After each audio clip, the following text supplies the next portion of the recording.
Top quality और consistent performance के लिए सिर्फ सिल्वर पंप नाम याद रखना। ಗಗನಕ್ಕೆ ಯಶಸ್ವಿಯಾಗಿ ಚಿಮ್ಮಿದಂತ ಫಾಲ್ಕನ್ 9 ನೌಕೆ ಗ್ರೂಪ್ ಕ್ಯಾಪ್ಟನ್ ಶುಭಾಂಶು ಶುಕ್ಲಾ ಪೋಷಕರ ಸಂತಸ. ಅವಾಗಲೇ ದೃಶ್ಯಗಳನ್ನು ನೋಡ್ತಾ ಇದ್ವಿ. ಫಾಲ್ಕನ್ 9 ನೌಕೆ ಉಡಾವಣೆ ವೀಕ್ಷಿಸಿದಂತ ಹೆತ್ತವರು ಪೋಷಕರಲ್ಲಿ ಆ ಸಂತಸ ಜೊತೆಗೆ ಅದು ಒಂದು ಟೆನ್ಷನ್ ಇತ್ತಲ್ಲ, ಏನಾಗುತ್ತೆ ಏನು. ಮೊದಲ 9 ನಿಮಿಷ ಗಗನಕ್ಕೆ ಯಶಸ್ವಿಯಾಗಿ ಚಿಮ್ಮಿದಂತ ಫಾಲ್ಕನ್ 9 ನೌಕೆ ಸೆಕೆಂಡ್ ಸ್ಟೇಜ್ ಆದ್ಮೇಲೆ ಒಂದು ನೆಮ್ಮದಿಯ ನಿಟ್ಟಿಸಿದ್ರು ಶುಕ್ಲಾ ಅವರ ಪೋಷಕರಿಗೆ. ಫಾಲ್ಕನ್ 9 ನೌಕೆ ಉಡಾವಣೆ ವೀಕ್ಷಿಸಿದಂತ ಹೆತ್ತವರು. ಇದು ಆ ಕ್ಷಣ ನಾವು ನೋಡ್ತಾ ಇದ್ದೀವಿ. ಈಗ ಬಹಳಷ್ಟು ಮಂದಿ ಹಳ್ಳಿಯಿಂದ ಬೆಂಗಳೂರಿಗೆ ಬಂದು ಏನೋ ಒಂದು ಸಾಧನೆ ಮಾಡಿದಾಗಲೇ ಪೋಷಕರಿಗೆ ಅಷ್ಟು ಖುಷಿ ಆಗುತ್ತೆ. ಇದು ಅಷ್ಟು ದೂರಕ್ಕೆ, ಅದು ಕೂಡ 41 ವರ್ಷಗಳ ನಂತರ ಎಷ್ಟು ಹೆಮ್ಮೆ ಆಗ್ಬೋದು ಅಂತ ಸರ್. ನೋಡಿ, ತಂದೆ ತಾಯಿಗಳಲ್ಲಿ ಭಯ, ಆತಂಕ, ಕುತೂಹಲ, ಆನಂದ, ಹೆಮ್ಮೆ ಎಲ್ಲದರ ಸಂಗಮ ಇದು, ಎಲ್ಲದರ ಸಂಗಮ. ನೋಡಿ ಆ ತಾಯಿ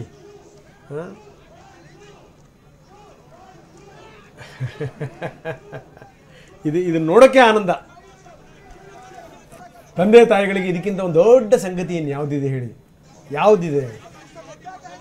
ಹೀಗಾಗೇನು ಅಂತಂದರೆ ಇಡೀ ದೇಶದ ಸಂಭ್ರಮ ಇದೆಯಲ್ಲ, ಆ ಸಂಭ್ರಮ ಆ ಹೆತ್ತವರಲ್ಲಿ ನಾವು ಕಾಣಬೇಕು. ಅದನ್ನು ಹೆತ್ತವರಲ್ಲಿ ಭಾಳ ಭಾಳ ಭಾಳ ಅದ್ಭುತವಾದಂಥ ಸಂದರ್ಭ, ಅದ್ಭುತವಾದಂಥ ಸನ್ನಿವೇಶ. ಗಿರೀಶ್ ನಿಂಗಣ್ಣ ಇದನ್ನು ಸಾಕಷ್ಟು ವಿವರಗಳನ್ನು ಕೊಡ್ತಾಯಿದ್ರು. ಮೋಹನ್ ಕೃಷ್ಣ ಅವರು ಕೂಡ ಅದನ್ನು ಎಳೆಯಾಗಿ ವಿವರಿಸ್ತಾ ಇದ್ರು. ಸರ್, ತಾವು ಹೇಳ್ತಾ ಇದ್ರಿ, ಇದು ನಮ್ಮ ಅವಿನಾಶ್ ಒಂದು ಪ್ರಶ್ನೆ ಕೇಳ್ತಾ ಇದ್ರು, ಭಾರತಕ್ಕೆ ಎಷ್ಟು ಇಂಪಾರ್ಟೆಂಟ್ ಅಂತ. ಅದನ್ನು ಆರಂಭದಲ್ಲಿ ನಾವು ಹೇಳಿದ್ವಿ. 27ನೇ ತಾರೀಕು ನಮ್ಮದೇನೋ ಶುರುವಾಗುತ್ತೆ. ಅದಕ್ಕೆ ಇದೆಲ್ಲವೂ ಕೂಡ ಪೂರ್ವಭಾವಿ ಸಿದ್ಧತೆಗಳು ಅಂತಲೇ ನಾವು ಇದನ್ನು ಭಾವಿಸ್ಬೇಕು, ಯಾವ ರೀತಿ ಏನು ಎತ್ತ ಅಂತ. ಜೊತೆಗೆ ಇಲ್ಲಿ ಅವರು ಹೇಳ್ತಾರೆ, ನಾನು ಹಲವಾ ತಗೊಂಡು ಹೋಗ್ತಾ ಇದ್ದೀನಿ ಅಂತ ಹೇಳ್ತಾರೆ.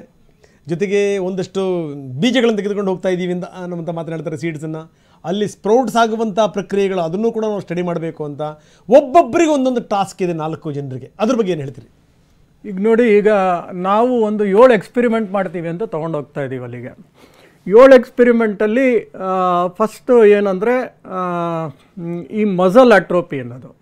ಈಗ ಮಸಲ್ ಅಟ್ರೋಪಿ ಅಂದರೆ, ಈಗ ನೀವು ಕೆಳಗಡೆ ನಾವು ಭೂಮಿ ಮೇಲಿದ್ದಾಗ ಏನಾಗುತ್ತೆ, ಈಗ ನಡಿದೇ ಹೋದ್ರೂ ಅಂದರೆ ಒಬ್ಬ ಪ್ಯಾರಾಲಿಟಿಕ್ ಪೇಷಂಟ್ ನೀವು ನೋಡಿದ್ರೆ ಅವ್ನ ಕಾಲೆಲ್ಲ ಸಣ್ಣಗಾಗ್ಬಿಡುತ್ತೆ, ಶಿಂಕಿಂಗ್ ಆಗ್ಬಿಟ್ಟಿರುತ್ತೆ, ಮಸಲೆಲ್ಲ ಹೋಗ್ಬಿಟ್ಟಿರುತ್ತೆ.